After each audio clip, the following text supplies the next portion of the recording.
अस्सलाम वालेकुम वरहमतुल्लाह। Welcome back to my YouTube channel with a new video. आज का जो टॉपिक है वो है ममाज बॉय। अब आप सोच रहे होगे ममाज बॉय क्या है।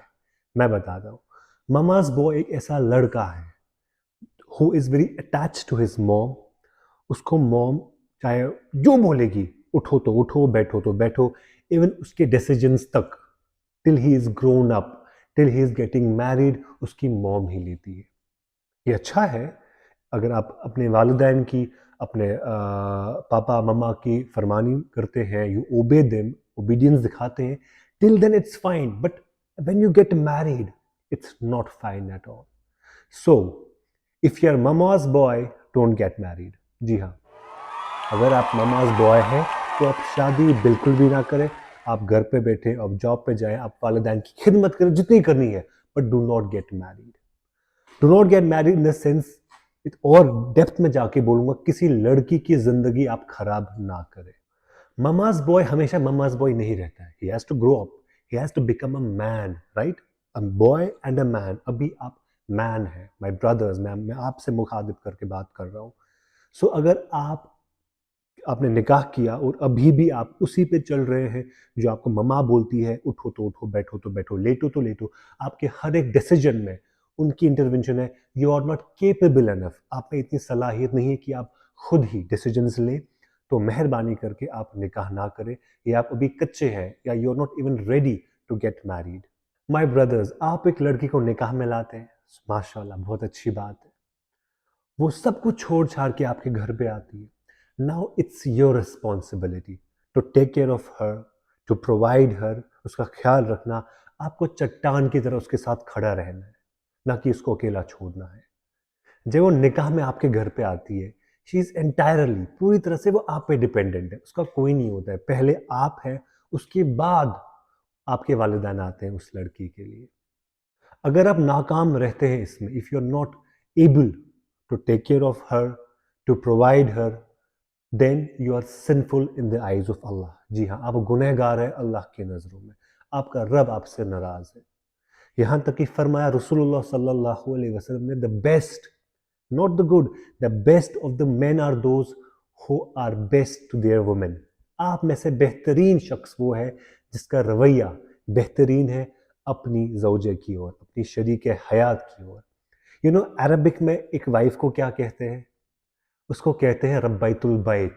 इन इंग्लिश वी से क्वीन ऑफ द हाउस। आप देखिए इस्लाम ने क्या रुतबा दिया है एक औरत को, एक बीवी को। और आप पुराने ज़माने की तरह, या वो ओल्ड स्कूल ओल्ड थिंकिंग की तरह समझते कि औरत मर्द के पाँव की जूती है। अस्तगफिरुल्लाह।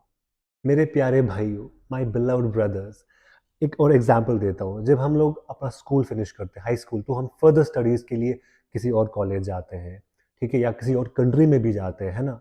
अपना घर छोड़ के, वालिदैन छोड़ के, तो कितना होम सिक हम फील करते हैं, राइट? You can relate. कितनी बार हमारे साथ ऐसा हुआ है, इवन मेरे साथ भी ऐसा हुआ है।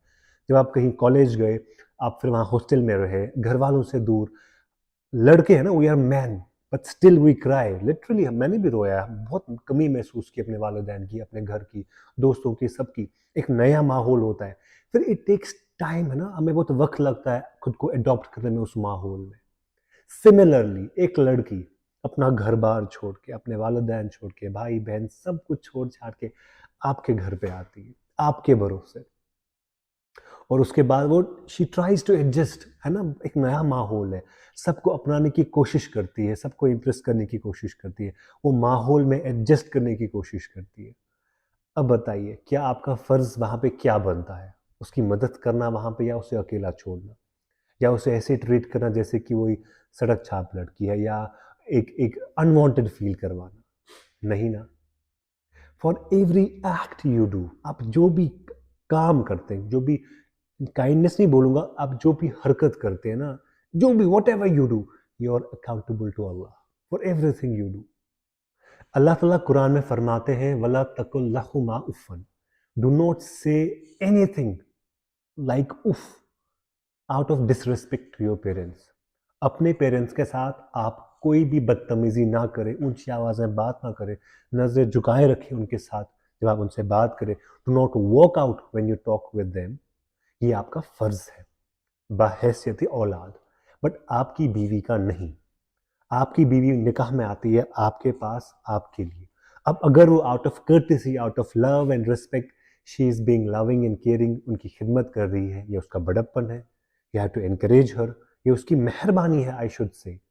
There is no, not anywhere is mention 100% obedience, हम करते नहीं है, है ना। आपकी नोकझोंक नहीं होती अपने वालिदैन के साथ। अब अगर कभी बीवी की हो गई तो आसमान टूट पड़ा। You are at the verge of giving her divorce. You are at the verge of belittling her in front of everyone. बेइज्जती उसके सामने, सबके सामने करते हो यार। You have to keep your life private. आपको बैलेंस करना है। आपकी बीवी, आपकी शादीशुदा लाइफ यहाँ पे, आपके वालिदैन यहाँ पे। Do not mingle it. सब कुछ बिखर जाएगा। आपकी पर्सनल लाइफ, आपकी जो प्राइवेट लाइफ है, इट विल गेट मिजरेबल। अब करते हैं बात डिसीजन मेकिंग एबिलिटी पे। मेरे पास बहुत सारे केसेस आते हैं, मेरी बहनें लाती हैं, lot of sisters come to me and they say कि हमारे हस्बैंड में डिसीजन मेकिंग एबिलिटी है ही नहीं। क्यों जी? क्योंकि उनको बचपन से ऐसे ही आपने अपब्रिंगिंग की है। मैं वालिदैन से भी ये बात कर रहा हूँ। आपने ऐसे अपब्रिंगिंग की है कि हम जो बोलेंगे आपको वही करना है। अगर आपने वो नहीं किया तो आप जहन्नुम में जाओगे। You not even smell the fragrance of जन्नत। मतलब आप स्मेल भी नहीं आपकी जन्नत की आपके नसीब में होगी अगर आप हमारी नाफरमानी करोगे। नो, ऐसा नहीं है। अल्लाह ने एक औरत को ऐसे डिज़ाइन किया है कि अगर उसको लगता है ना कि उसका हस्बैंड जो है, he is man enough to take decisions, खुद डिसीजंस लेता है, उसमें सलाहियत है कोई डिसीजन लेने की, कोई मशवरा, पहले मशवरा करने की, फिर कोई डिसीजन लेने की, तो वो आपके पीछे पीछे चलती है। She obeys you, she loves you, उसको अच्छा लगता है। बट जब उसको लगता है कि उसका जो हस्बैंड है, I should not use word नल्ला, या he is not capable enough to take decision, बहुत वीक है उसमें, तो उसकी आवाज़ ऊंची होती, then she starts taking power and controlling everything. Naturally होता है। So my brothers, you have to get up, raise your standard and take decisions of your own. हाँ, कंसल्टेशन अलग चीज़ है। You can consult your mom dad, that's okay. But for example मैं बोलूँगा, आपकी wife आपके साथ है, you are somewhere, you have to buy something. Wife बोलती है मिस्टर आमिर, मिस्टर उमर, हम ये खरीदते हैं। आप बोलोगे no no, I just first call mom. Mom को कॉल करते, hey mom, shall I get this, मैं ये लाऊं? मॉम बोलती नहीं, उसको पता भी नहीं होती कि इसकी मतलब क्यों है, ज़रूरत है नहीं है, वो ना बोल देती है। और फिर आपकी जो वाइफ है, you make her feel useless, कि उसकी अहमियत है ही नहीं आपकी ज़िंदगी में। No, that's wrong. आप बोलते हो नो, मम्मा ने बोला नहीं नहीं, खलास नहीं लाना है। No, it's wrong. ये एडअप होता है आपकी प्रॉब्लम्स को, आपकी जो पर्सनल लाइफ को लेके।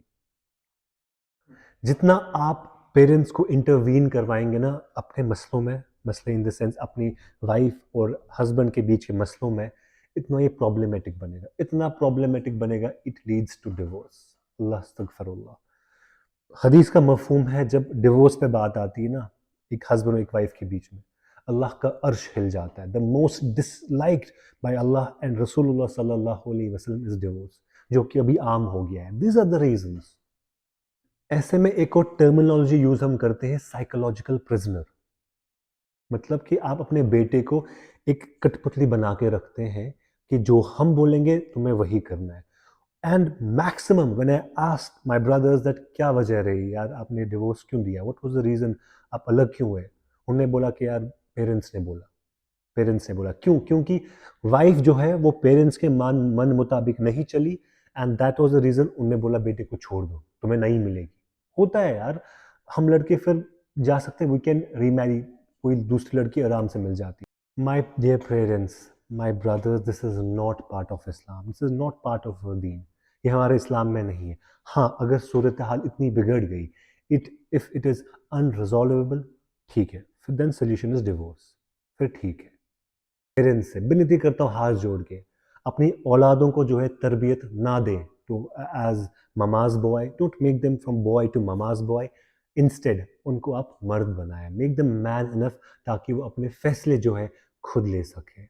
और माय रिक्वेस्ट, माय हाथ जोड़ के एक और रिक्वेस्ट है वालिदैन से, जिनकी बेटियां हैं, मेहरबानी करके प्लीज़ पहले देखें, और कभी भी do not compromise on giving your daughter to mama's boy. अपनी बेटी को कभी भी एक ममाज बॉय के हाथ में मत देना, वरना बहुत इसके असरात जो है वो यही होंगे कि वो लड़की वापस आएगी, अल्लाह ना करे।